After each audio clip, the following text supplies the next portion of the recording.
Hey, this is Desert Reptile 98. I'm just feeding some of the turtles here. Finally, I found them. Now I can.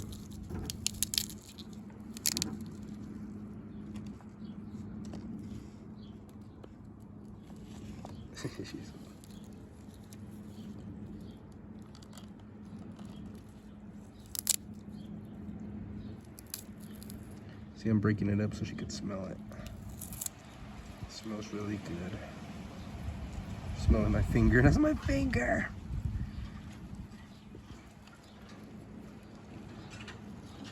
So yeah. I don't have a name for that one. That one's Chip. Looks like it's gonna be a male. I don't know the color of his eyes. You can see her eyes real dark. Real dark. Like a brown, real dark brown.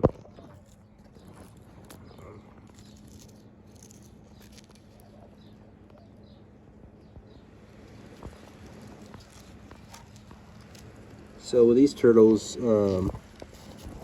I had somebody comment that they live in the LC, and it's very common for Las Cruces and El Paso to have these. I'm making a video, you dick. Huh? Huh? Yeah, they're both here. Yeah. Oh. So this is almost full grown.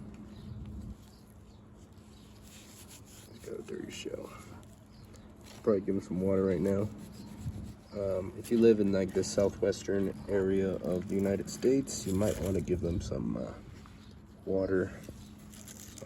I'd say at least twice a week, depending. If they're this small, definitely twice a week. You can see this one, real dark eyes. Probably gonna be a female. Look at him go, super fast. She's always curious about the turtles. She's not really a bad person to them, or a bad turtle to them. I've had other turtles. Well, as you can see, Chip, he has a missing piece on his shell. So, this is just collard greens. They ate some of it. Well, they didn't eat, so I'll probably just end up getting some dog food. Just to make sure that one eats pretty well. And also keep an eye on them on where they go. You can see as a little baby, they blend right into the dirt, especially with those markings on their back, like right there. If you didn't see it moving, he would just blend in with the grass, as well as that one. You'll see him move right in a little bit, but you can see how much they blend in to the surroundings, just because they're patterned on their shell. So, anyways, as far as care for that one, I wouldn't recommend a fish tank. I would maybe put them in like a little tub. Not a tub. If you're gonna put it in like a aquarium style enclosure, I would say definitely oh, there's Veloz going away in her little tunnel. Let's go follow her in her tunnel. It's a little grass growing. She's gonna be curious and be like, all right, cool, more fingers to try to tear apart. So these little rocks right here, she likes to bite them and stuff. And that's kind of good. These rocks, I mean, as long as they're big enough to where she can't swallow them, it's not bad. She smells it and she's curious, but so just throw that out. Just swallow my finger. She's a pretty cool little turtle, as you can see. She's not really too crazy. And that's my finger. I don't have my finger. It's always a hit or miss with these guys when I make a video, because either they're not paying attention at all, or they're just so scared that They don't want anything to do with me. But I got Veloz here. As you can see, she has some green forming on her head, meaning she's going to be mature. She's already mature enough to lay eggs. And she's about 5, maybe 6 years old. Oh, look at that. Look at that. Thank you, Veloz, for pointing that out. Piece of glass. Oh, sorry. From I don't know what.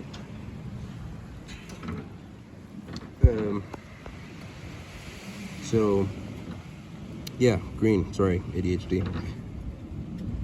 You can see on older turtles, more mature turtles, you see a bigger head, whole head is green. Especially with desert box turtles, you'll see that their whole entire head and neck area will turn green. And with the ornate box turtles, which is her other half of her blood, you'll see more of a dark pattern. So you see that. That's why it's pretty interesting to see her head. Let's see if I actually let me stay still for a while. So see that dark splotches, and then that black, splotches as well. The pattern right there she has, the white neck. That's more of an ornate box turtle feature. And these will hybridize naturally in the wild, especially here in West Texas, because that's a piece of shell. You want that shell? It's good calcium right there, Bubba. That's a snail shell. Here's another snail shell, which is good. Good calcium. Sharpens your beak too. So yeah, it's natural that they hybridize, especially in people's backyards too, because Las Cruces and El Paso, they have plenty of these in people's backyards, and you don't really see a lot of them in the natural habitat. And if you do, they're probably like escaped pets, honestly. Just don't want her to bite my finger, because it's my finger. She's after my finger.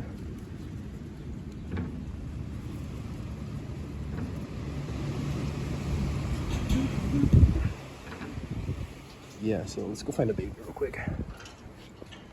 What was I talking about? Yes. They were hybridized, and this one, I believe, might be a full-blooded desert box turtle, because of the markings on its head. Could be a hybrid, not too sure. This one for sure is a hybrid, because I had male desert box turtles and hybrid male box turtles with a ornate box turtle. So either way, that one might be a full desert box turtle, which is interesting, which is cool. That's the ones that are native to the West Texas desert southern region, and parts of Mexico. I keep forgetting their scientific name. I know the ornata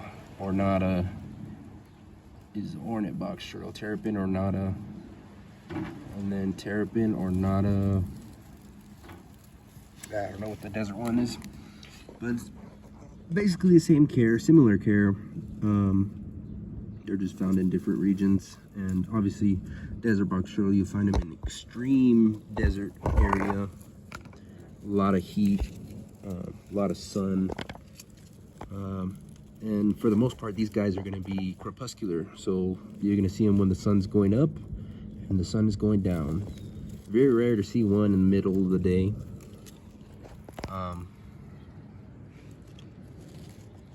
To see one in the middle of the day, they must be hungry, or it might be raining or something. So we'll just let her go off in the sunset. She's on a mission. As far as the care though, as you can see, she went in this corner and she's following the perimeter of the, I just spoke too soon. She was following the perimeter of the enclosure, and that's what turtles do. They love to go in the corners of stuff because they know naturally that's where the bugs are going to be. As you can see, he's doing the same thing.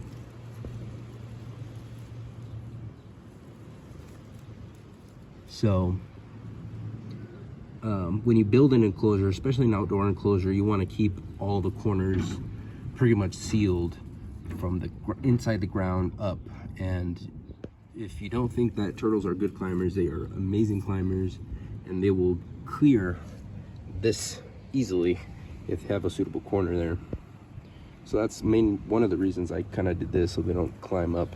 It's kind of harder for them to climb up, they might fall. So, and the other ones, it's wood, so they're not going to get grip from brick to wood. It's very that's more of a flatter surface.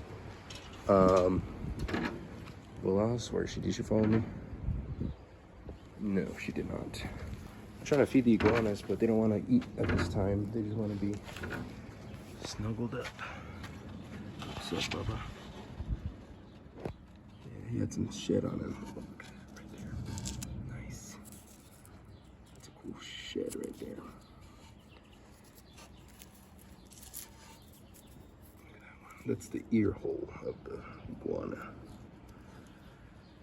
It's covered in scale, so it's completely waterproof. See that? It's probably super loud for him. He's scratching it. So that feels good. So where's the little baby's going in there?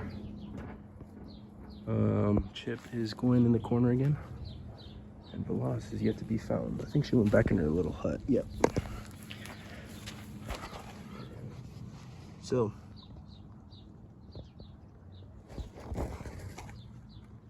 Veloz. So this is an iguana-made burrow, basically. The start of an iguana-made burrow. I want you to come out. She looks like she's comfortable. So the iguanas were digging in there, and they're really, really good diggers. If you would let them hibernate in the winter, and say this was, you know, the dirt was, this was just sitting, the brick was just sitting on top of the dirt, they would be able to dig under, and then eventually when they hybridize, they dig, when they hibernate, excuse me, my mind is all over the place. When they hibernate, they dig deeper and deeper and deeper as the months go by, because of how much colder it gets throughout the time of winter. And eventually they get so deep they can crawl out to the other side of the bricks or whatever you got going, the fence, whatever it is. So if you're gonna keep these guys outdoors, definitely secure your corners and the perimeters even below ground. So this is basically a brick deep, and it has other bricks like of the previous landscaped area, and they will go to corners like this and they'll find bugs especially when it rains. You can mimic the rains, so by wetting the area, and they'll come out, they'll look for bugs. The bugs usually climb on top of the grasses, like you'll see the beetles climb on top of the grasses, you'll see the little spiders come out on the wall, and usually that's why they're walking along perimeter like structures. I don't know what would be a perimeter like structure in the wild, but maybe a tree bark, fallen log like this, you know. But yeah, so just things to keep in mind. As far as like keeping them like humidity wise and everything, you want to keep the soil dry enough to where it's, you know, like how it is normally, but every now and then, since they're captive and they can't seek water like a pond or a little puddle where the, you know, or something, or dig, you know, where there's water or moisture, they look for those micro habitats. And as you can see, as I'm digging, it's getting more moist, and that kind of gives them an option whether they want it to be dry or a lot more humid when they dig and burrow themselves. And yeah, this is this for the ornate box turtles and desert box turtles. This is what their soil is going to look like: sand, dirtish. This is just dirt, like it's just sand mixed with very little actual soil, you know. It's just mainly sand. That's, I don't really know how to describe it, honestly. It's just not complete sand, because sand is so dry, but it's like that type of soil that when you wet it, it sticks together like so, right? So you want to give them some options. So obviously this is the more wet area. This is where the grass is going to grow. That's the more dry area for this enclosure, and they get to choose where they want to bury themselves. And it looks like Volas chose the middle, and these guys are choosing the humid side. And that might tell me something about the way they're growing as turtles. So this guy just buried himself somewhere in here. I'm digging. So he's somewhere in here. Oh, there he is. So he chose this side. A lot more coverage. Maybe since he's so small, he's barely growing. Or she, maybe she wants that cover of, you know, from predators and stuff. Maybe it's like that natural instinct that she needs to be cornered and secure and hiding next to the tree and bricks and stuff, or would be rocks. That guy was in the same area. Maybe he's just growing so big and he wants to keep his shell naturally healthy, so he'll go to the humid side to let his shell moisturize, for him to be able to extract moisture from the soil itself through their skin and all that stuff. So just things to keep in mind. And there he is. There she is. Oh, she's gonna come out. And you can see she's shedding as well. So I mean, she's gonna grow. She's growing. And one thing about turtles is they always, turtles and tortoises, and generally all reptiles, they never stop growing, which is it's pretty interesting. They will they could be growing inch a year or millimeters or less than a millimeter, but they never stop growing no matter how old or young they are. I think she saw my finger and she got excited. You want to take a jab at it? Go for it, Bubba. I'll do it for the camera. Just do it already. This is good for her reflexes. Obviously not my finger, but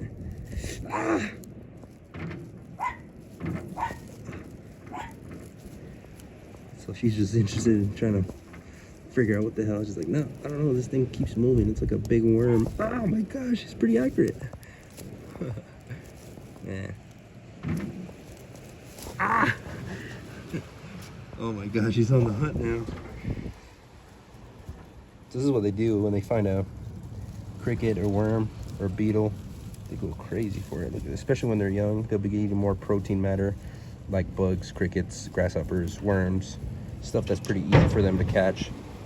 It works like on growing their motor skills, so when they're old, they just go berserk, and as they get older, they'll eat more green matter.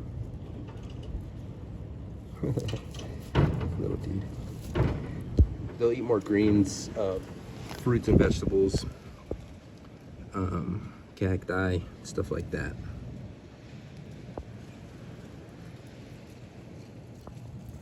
But right now when they're young, I'd say till about 2 years old, they'll want to eat nothing but crickets and stuff like that. If you're having them captive raised, I suggest throwing in some calcium powder on the crickets, on the worms, if you're feeding them. And the thing is, for them as reptiles in general, when they're small, you have to grow fast, because that's the only way you get away from predators. If you're too big to swallow, nobody wants to mess with you. So when they're like this will take them about a good 3 years to where it's, you know, a decent enough size where a regular bird won't eat it, you know. As far as like a falcon, a crow, a raven or something would definitely prey on this small turtle. And these are actually a semi-aquatic species of turtle, so it's not a tortoise and it's not a fully aquatic turtle. It is a semi-aquatic, meaning both terrestrial and aquatic.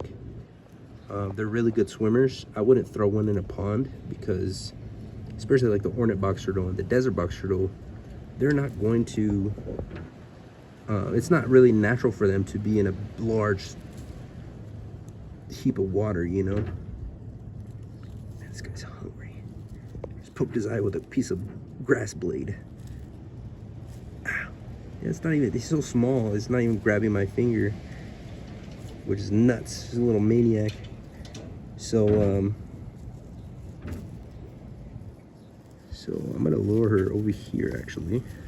And you can see how fast they are. If you think turtles are slow, look how fast he is. Look at that. I'll lure her over here. Come on, come on. And this is how I teach all my turtles, basically. I go like this, I think it's food or something moving, and then I just reward him with food. So we got some of this right here, and I'll feed it to her.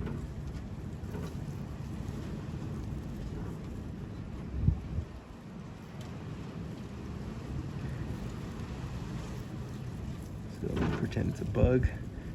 So if you have some trouble feeding your turtles, check your temperatures, check your humidity.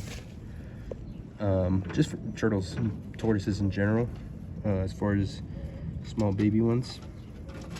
I think she knows the difference from my finger to this.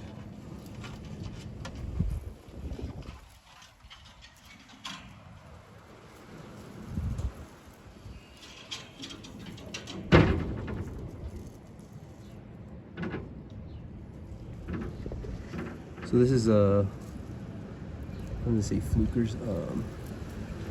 This is Missouri tortoise diet. It's really good for them. Has everything they need. I think she's just after my finger. She wants to push the thing away from her finger. It's funny. Maybe I could grab it with my nail or something. There you go. Sorry, if I'm zoomed in. I'm just like trying to focus this.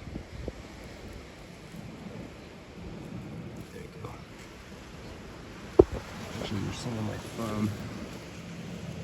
She wants it. There you go. Got a mouthful. Oh, sorry, I'm not focused. Son of a bitch. So that's one thing you can do. I mean, it's a little bit. It's not much. That's one thing you could do. I gotta go buy some worms for her, so I'll definitely get her some crickets and worms. And she's hungry for something.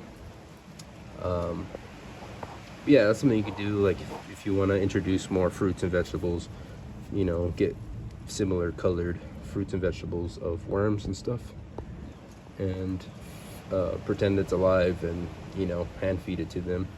But also get them coursed over to you, so they're more comfortable with you. And yeah, that's just a little snapshot video. I mean, it's a long ass video, but just a bunch of information at one time. I'll definitely try to make a full video of their care and how I care for them out here. But for these guys, it's real simple in my area. Real simple. That's about it. Just hit me on a comment or something of what you would like to know about them. I'll make a video about it. I mean, I don't really have that many people commenting, so I'll get to your comment for sure. Just after my finger again.